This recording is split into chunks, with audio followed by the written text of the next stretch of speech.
A useful website for high school students that I found is called niche.com.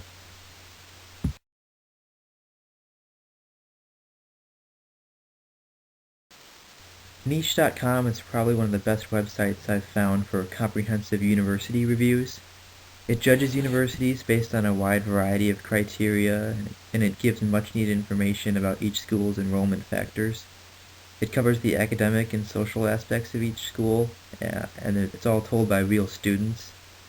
It's a great resource for prospective high school students like juniors and seniors who are looking and not quite sure which college they want to go to, but definitely looking for suggestions. This is a good place to start.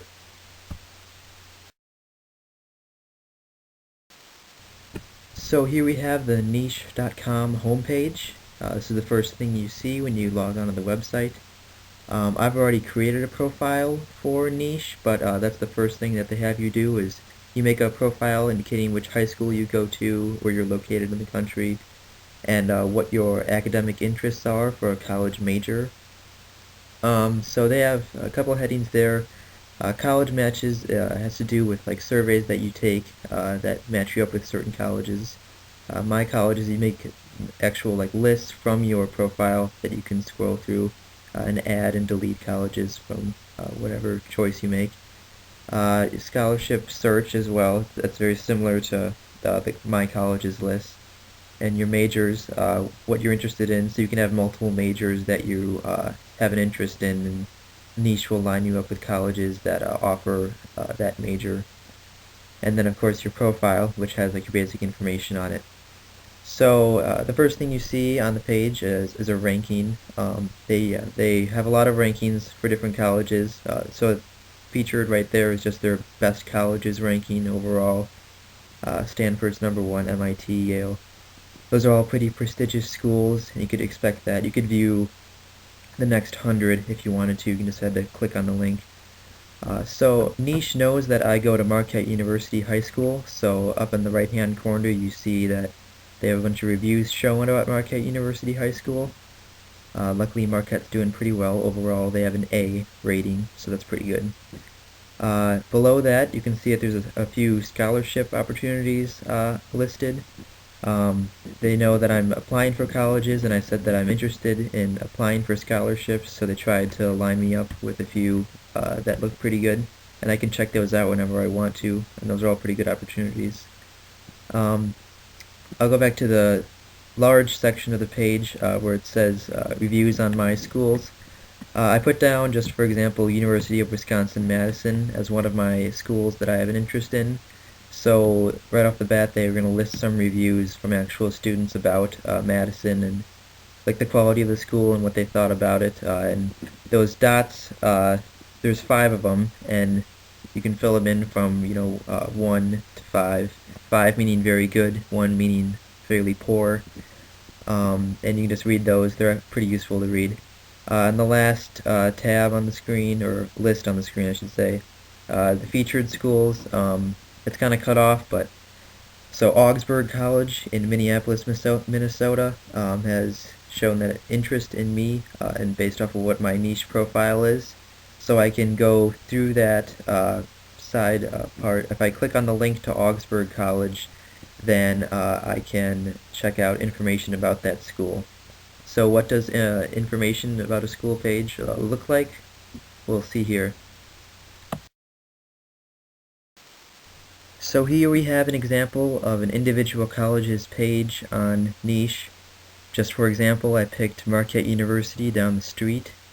Overall, Marquette gets an A. That's pretty good. That means it's doing pretty well based on the students that have reviewed it on this website.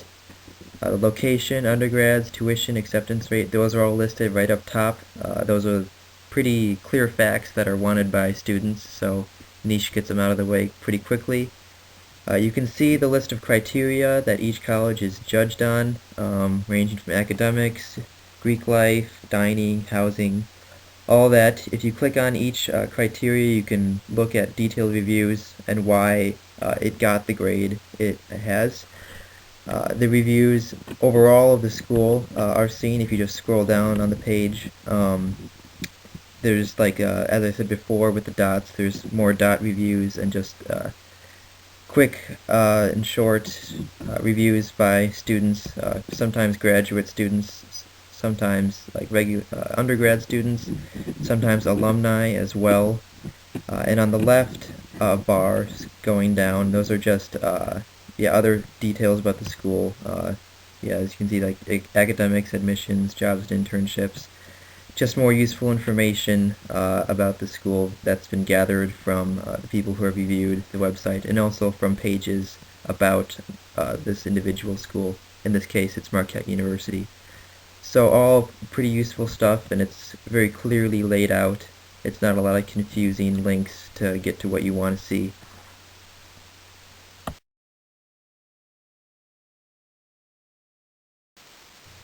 Just some other useful features on Niche to note. Up top, we have very specific rankings on individual criteria.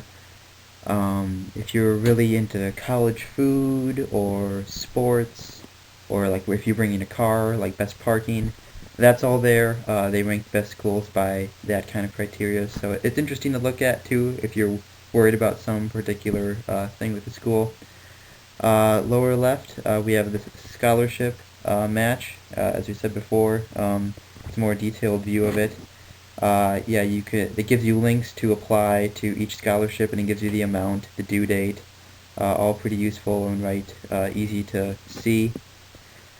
Um, and finally, we have recommendations based on your ACT or SAT scores, and/or I should say, and your major, your zip code as well, depending on how far away you want to be from where you live. If you want to be close, it can measure that. If you want to be pretty far away, it can do that too. But just based off of like those four criteria, that's pretty simple. It gives you a very long list of recommendations. So as you can see, Niche has some pretty good features, and it's got really good reviews, and it's all very simply laid out, which is probably the best part about it. And there's no annoying ads coming up to try to like have you buy something for college or some link about a list about something else to do with college. It's all very protected and very easy to navigate. So I definitely recommend this website for any prospective college students.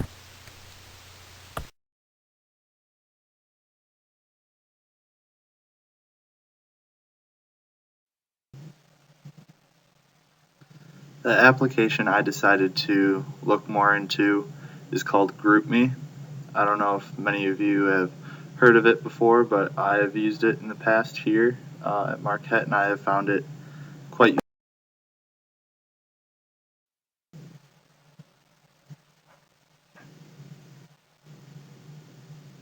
So I'm going to give you guys a quick little description of the app. It's called GroupMe, like I said before. It's owned by Microsoft and was launched in May 2010. It was originally a private company founded by Steve Martocchi and Jared Hecht, but then it was bought by Microsoft and acquired in 2011 for $85 million, which, in light of today's currency, doesn't seem like a whole lot, but when they first acquired this app, it wasn't as big and made out to be as it is right now.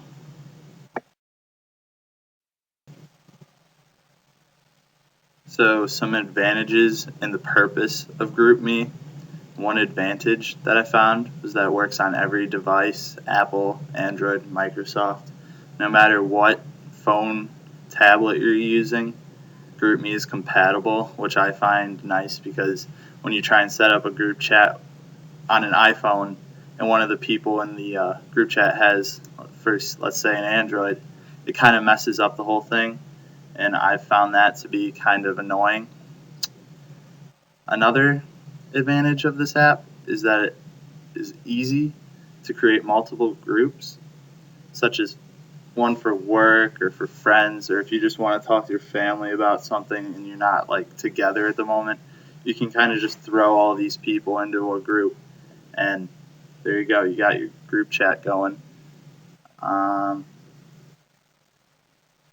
it's easy also to just use in general. I find that since we're all so technologically gifted, um, it's just easy to figure out. It's not that complicated. I've actually even showed my grandparents this app, and they've taken to it quite well. So that's good. So that just kind of shows the ease of use for this application. Alright, so some uses for high school students. I found this quite applicable to my career at Marquette High. First of all, for group projects. Last semester, especially, I had a few group projects where my group, we all decided to all get this app on our phone because we thought it would be the easiest way to communicate with each other and just talk about what we needed to do. Another good use for this app is talking about homework or things you need to study with your friends, like, hey, I need help on number 5 in math. I don't really get it.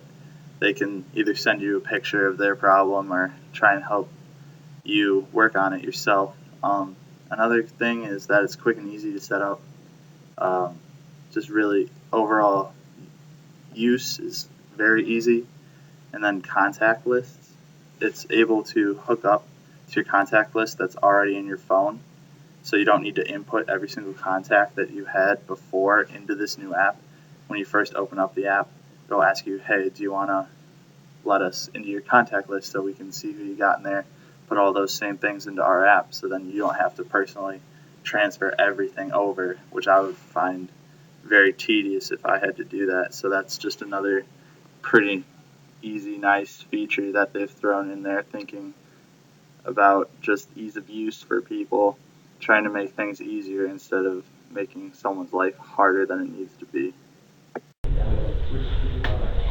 Okay, so my useful website for high school students would be the Bing search engine. So first off, don't laugh. I know, people don't like Bing because they consider it a stupid search engine, whatever. But it's really matured since when it was originally released, and I think it's a very worthy competitor to Google.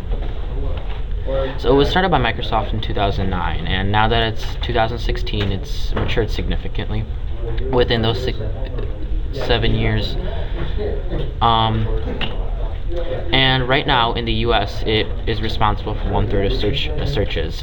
Bing itself conducts 20% of searches, and then Yahoo uses the Bing search engine, and Yahoo is responsible for 13% of searches, so therefore it accounts for 33% of searches in the country.